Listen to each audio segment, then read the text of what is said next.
आंदोलन को इजाजत नहीं दी गई, वातावरण पेटलेलं आहे, पोलिसांनी परमिशन नाही दिली म्हणून मनसेच्या नेत्यांना ताब्यात घेतला गेलेला आहे आणि मनसे आता सरकारवरती टीका करत आहे. तुम्ही नेमकं मी पोलिसांना त्या ठिकाणी आयुक्तांना विचारलं की ही परवानगी का दिली नाही, कारण कोणीही मोर्चाला परवानगी मागितली तर आपण परवानगी देतो. मला आयुक्तांनी त्या ठिकाणी सांगितलं की त्यांच्याशी रूटच्या संदर्भात चर्चा सुरू होती, परंतु ते जाणीवपूर्वक अशा प्रकारचा रूट मागत होते की ज्यातनं कुठेतरी संघर्ष होईल.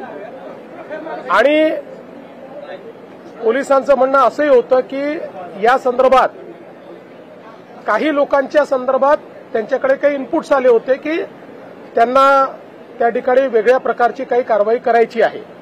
आणि म्हणून पोलिसांनी त्यांना एवढं सांगितलं होतं की जो नेहमी रूट असतो मोर्चाचा तो रूट तुम्ही घ्या, अशा प्रकारचा रूट घेऊ नका.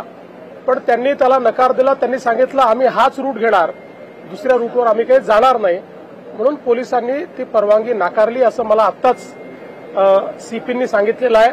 तथापि जर मनसेच काय कोणालाही मोर्चा काढायचा असेल आणि परवानगी हवी असेल तर ती परवानगी मिळेल. मात्र आम्हाला इथेच काढायचा आहे, असाच काढायचा आहे, अशा प्रकारे कायदा आणि सुव्यवस्था बिघडवण्याकरता जर जाणीवपूर्वक प्रयत्न झाला तर ते योग्य नाहीये.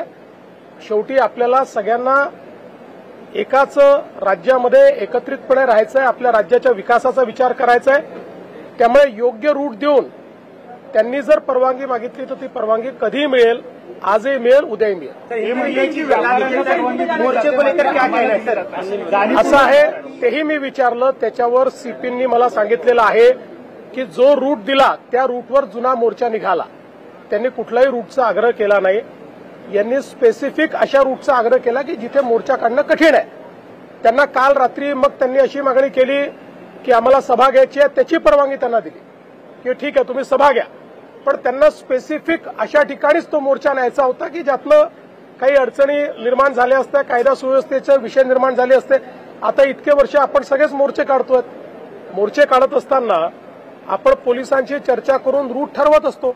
आता ज्यावेळेस 5 तारखेचा मोर्चा या 2 संघटनांनी काढायचा ठरवला होता तर मुंबईत त्यांच्याशी चर्चा होऊन रूट ठरला होता की कुठला रूट असणार आहे. त्यामुळे मला असं वाटतं की मोर्चा काढायला कोणालाही ना नाहीये, पण एखाद्या मोर्चाने जर कायदा सुव्यवस्थेत काही गडबड होणार असेल किंवा अशा मार्गाने तो जाणार असेल की ज्याच्यावर नेणं कठीण आहे, पोलिसांना कायदा सुव्यवस्था ठेवणं कठीण आहे किंवा ट्रॅफिक कंट्रोल करणं कठीण आहे. आता तो रेल्वे स्टेशनवर गेल्यानंतर रेल्वे स्टेशनवर आपल्याला माहिती आहे मीरा भाईंदरचं रेल्वे स्टेशनची काय परिस्थिती असते. त्यामुळे पोलिसांनी सातत्याने त्यांना विनंती केली की तुम्ही हा रूट बदला, पण ते बदलायला तयार नव्हते. क्या वजह है कि मोर्चे को इजाजत नहीं दी गई? देखिए, महाराष्ट्र में किसी भी मोर्चे को इजाजत है. ये लोकतांत्रिक राज्य है. कोई भी मोर्चा निकालना चाहे तो परमिशन लेकर निकाल सकता है. लेकिन जब कोई परमिशन लेता है तो उसका रूट किस प्रकार से होना चाहिए. अगर रूट में कई ट्रैफिक के प्रॉब्लम्स है, अगर रूट में कोई ऐसी जगह है कि जहां पर स्टैम्पिड जैसी अवस्था हो सकती है, कुछ ऐसी चीजें होगी तो पुलिस रूट चेंज करने को कहती है. तो मैंने जब पुलिस कमिश्नर से पूछा तो पुलिस कमिश्नर ने मुझे कहा कि हमने उनको रूट चेंज करने के लिए कहा था, लेकिन वो एडमेंट थे कि हमको ये रूट लेना है, इसलिए पुलिस ने उसको नकारा है. हिंसा की कोशिश देखा जा रहा है सर, हिंसा की मीरा रोड जो है जो राजनीति की नई प्रयोगशाला के तौर पर देखा जा रहा है. देखिए, मुझे ऐसा लगता है कि मैं महाराष्ट्र के मिजाज को जानता हूं. महाराष्ट्र का मिजाज ऐसा है कि इस प्रकार के प्रयोग यहां चलेंगे नहीं.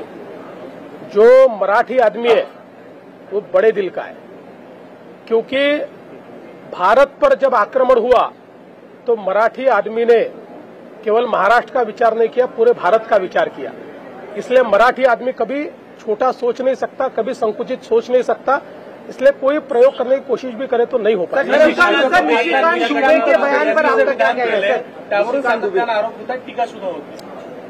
पहिली गोष्ट तर अशी आहे की निशिकांत दुबे यांचं जर तुम्ही पूर्ण ऐकलं तर ते संघटनेच्या संदर्भात बोलले आहेत. ते मराठी माणसाला त्यांनी सरसकट त्या ठिकाणी म्हटलेलं नाही. तथापि माझं मत असं आहे की अशा प्रकारे बोलणं योग्य नाही आहे, कारण त्याचे जे अर्थ निघतात ते अर्थ हे लोकांच्या मनात संभ्रम तयार करतात.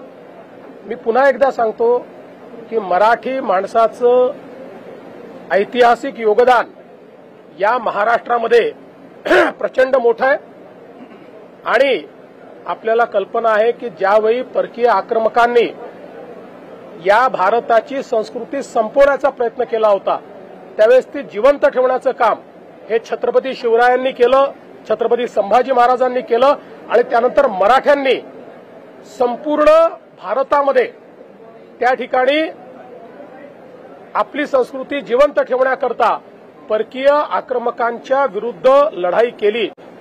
आपल्याला माहिती आहे की पानिपतची लढाई देखील मराठे जे लढले होते, अहमदशाह अब्दालींनी त्यांना स्पष्टपणे तहाचं पत्र दिलं होतं की मला जो पाकिस्तानमध्ये आता पंजाब आहे तो पंजाब पासनं पेशावरपर्यंत हा मुलूक आम्हाला देऊन टाका, बलुचिस्तान आम्हाला देऊन टाका आणि उर्वरित भारत हा मराठ्यांचा असं आम्ही मान्य करू. पण मराठ्यांनी ते मान्य केलं नाही. मराठे तोही मुलूक अखंड भारत वाचवण्याकरता त्या ठिकाणी पानिपतच्या लढाईला गेले होते. त्यामुळे हा मराठ्यांचा इतिहास आहे आणि आजही देशाच्या जीडीपीमध्ये सर्वात जास्त कॉन्ट्रीब्युशन देणारा आमचा महाराष्ट्र आहे. त्यामुळे मला असं वाटतं की महाराष्ट्र आणि मराठी माणसाचं कॉन्ट्रीब्युशन या देशाच्या इतिहासामध्ये आणि या देशाच्या वर्तमानामध्ये कोणीच नाकारू शकत नाही आणि जर कोणी नाकारत असेल तर ते अत्यंत चुकीचं आहे.